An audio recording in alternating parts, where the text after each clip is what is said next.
NetBird is an open source zero trust networking platform that builds encrypted peer to peer mesh networks using WireGuard.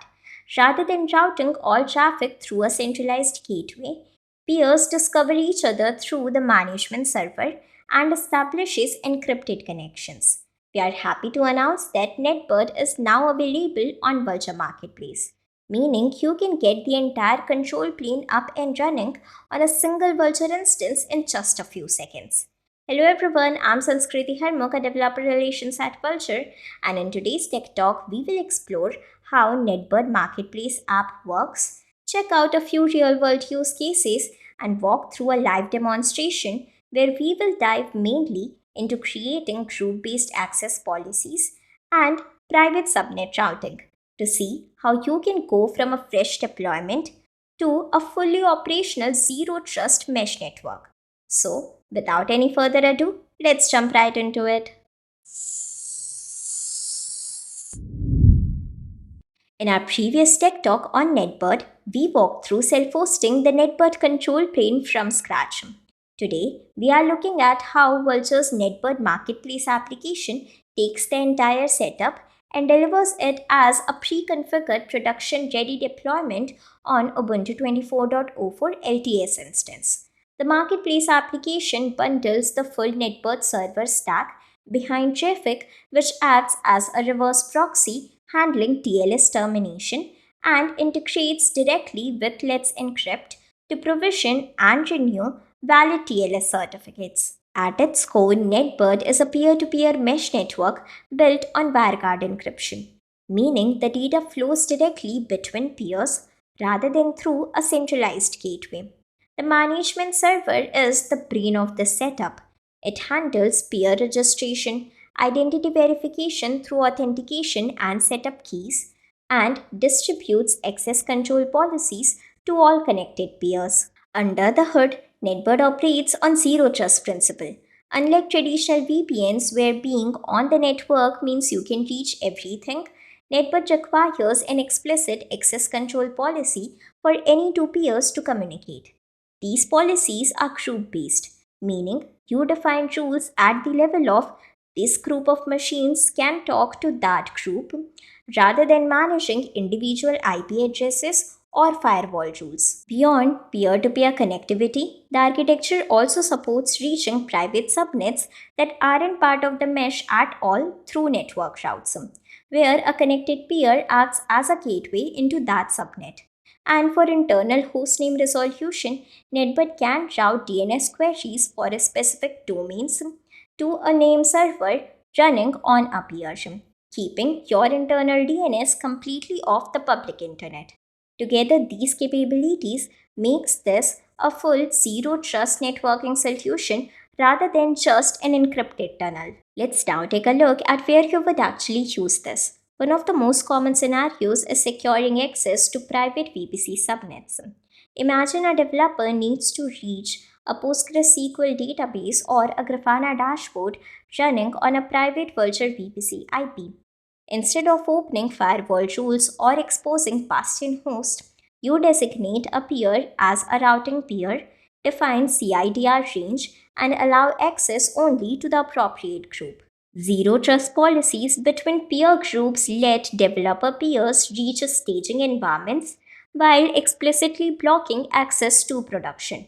And contractors can be scoped to only services they need. Internal DNS resolution, on the other hand, keeps resolving hostname through a name server inside the mesh, with no public DNS records or no external exposure.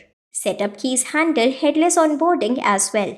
For example, a GitHub Actions runner or a new auto-scaling instance can join the mesh, get assigned to the correct group automatically, and become production ready through a single CLI command or a startup script. Now that we have covered how Vultr's NetBird Marketplace application works, let's see it in action. In this demo, we'll walk through deploying the Marketplace application, configuring access control policies between peer groups, and setting up a network route to a private subnet to enable secure and seamless connectivity across your infrastructure. Before we dive into the demo, make sure you own a domain name and have access to its DNS settings to create records. This is required for traffic to provision a valid TLS certificate via Let's Encrypt for your NetBird management server. Now, the first step is to deploy a NetBird instance. For that, open the Vultr console, navigate to the Instances section under Compute, and here click Deploy Server to begin the configuration. Start by selecting your preferred compute type. Then choose a region geographically closer to you or your users to minimize latency. After that, pick a compute plan. A minimum of 2 virtual CPUs and 4 GB RAM is required since the NetBird stack runs multiple services concurrently.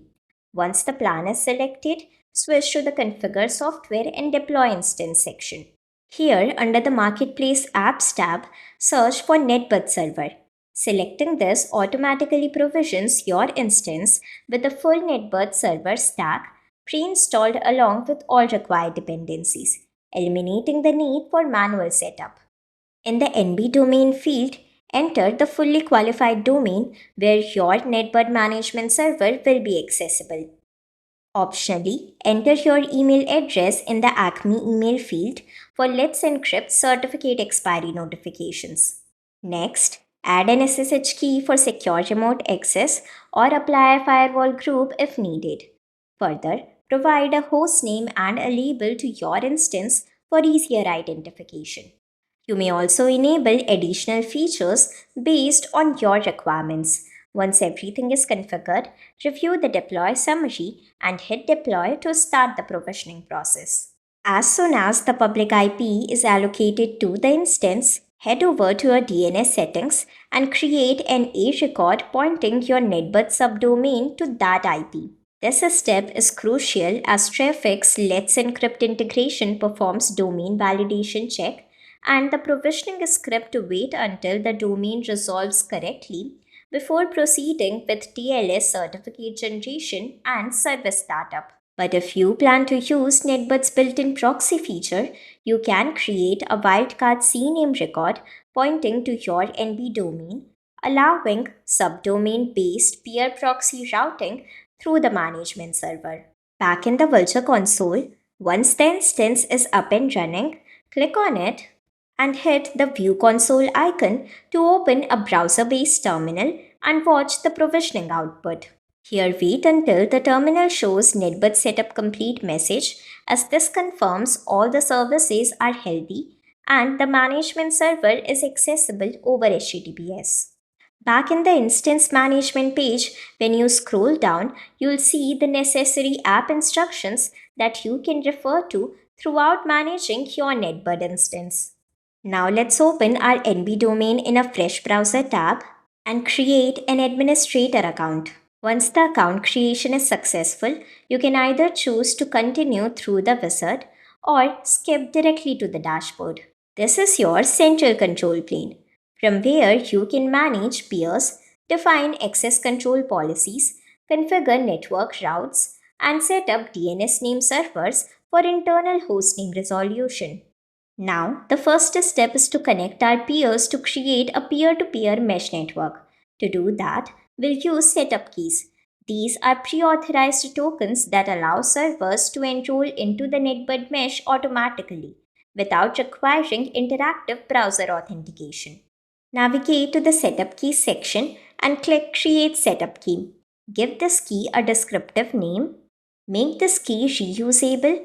Define a usage limit such as the maximum number of peers this key can register and optionally tailor the expiry date. Once done, click Create Setup Key, copy the generated key, and keep it handy to connect our peers. Now, talking about peers, I have two instances deployed on Vultr, one in the Atlanta region and another one in the Amsterdam region.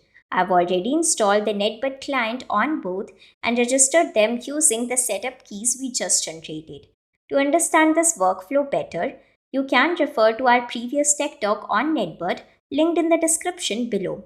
If you wish not to use setup keys, you can also register peers via the dashboard interactively through browser-based authentication.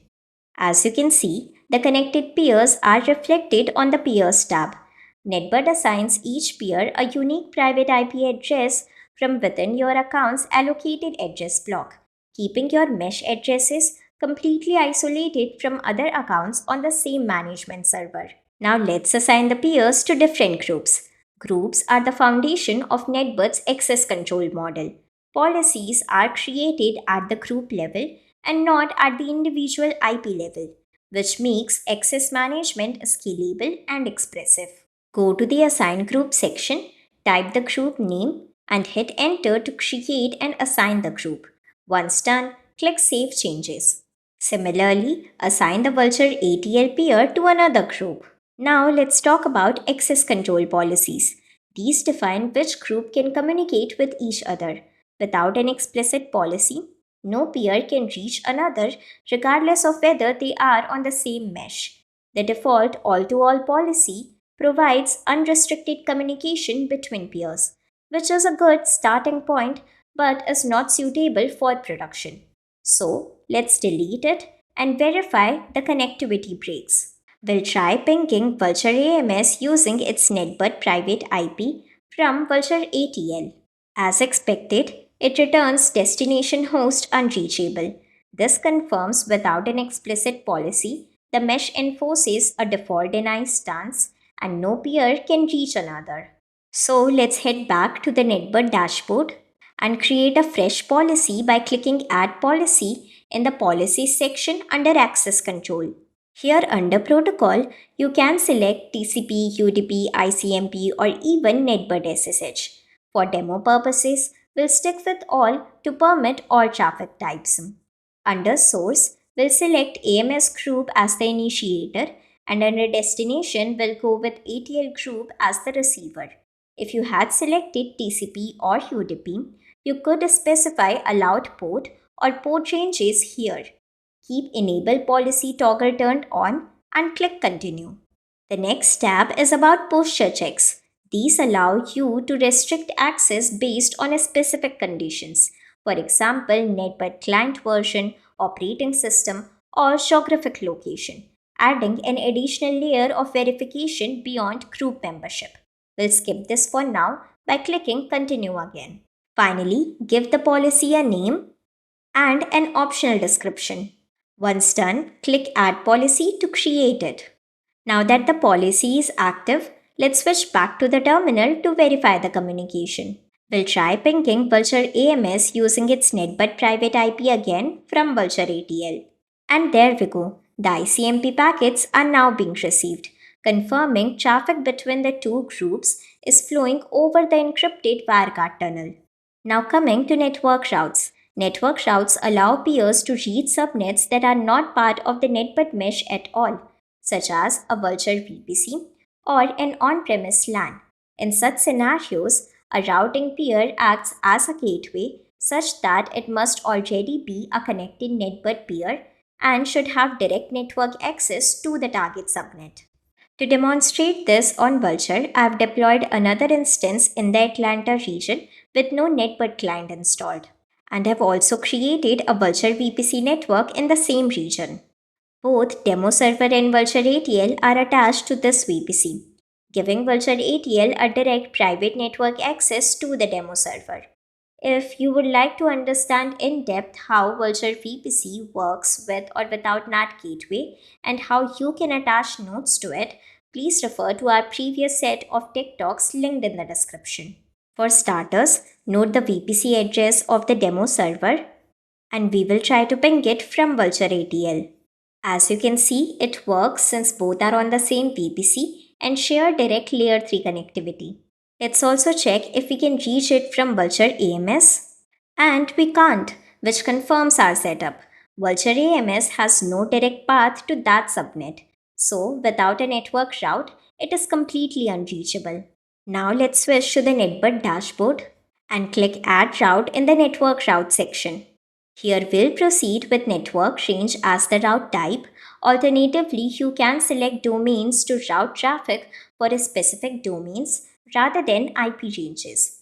Enter the VPC CIDR block in the network range field. Then Under routing peer, select Vultr ATL since it has direct VPC access. Alternatively, you can select peer group to distribute routing access across multiple peers for redundancy. Then click Continue. On the Groups tab under Distribution Groups, we'll select AMS. This tells NetBird which peers should receive and use this route. Optionally, you can define access control groups to restrict which peers are allowed to use this route. Once configured, click Continue. Next, provide a network identifier and an optional description. Hit Continue again. In additional settings, keep Enable Route and Masquerade toggles on and leave the metric parameter at its default value. Once done, click Add Route. Now that the route is established, let's test the connectivity again.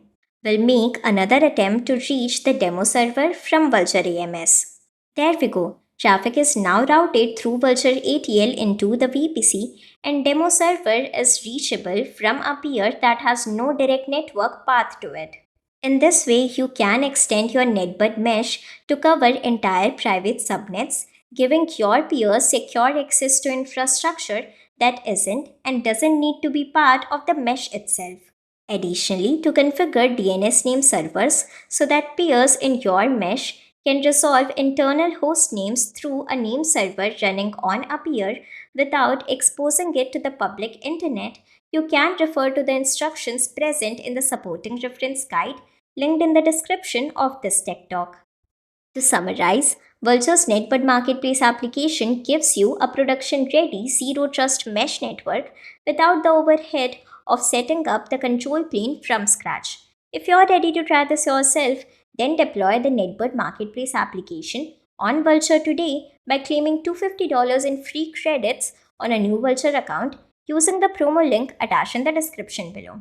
For any questions or to connect with other developers exploring zero trust networking solution, join the discussion on the Vultr community forum. Thank you so much for tuning in. We hope this tech talk helped you ship secure private infrastructure faster.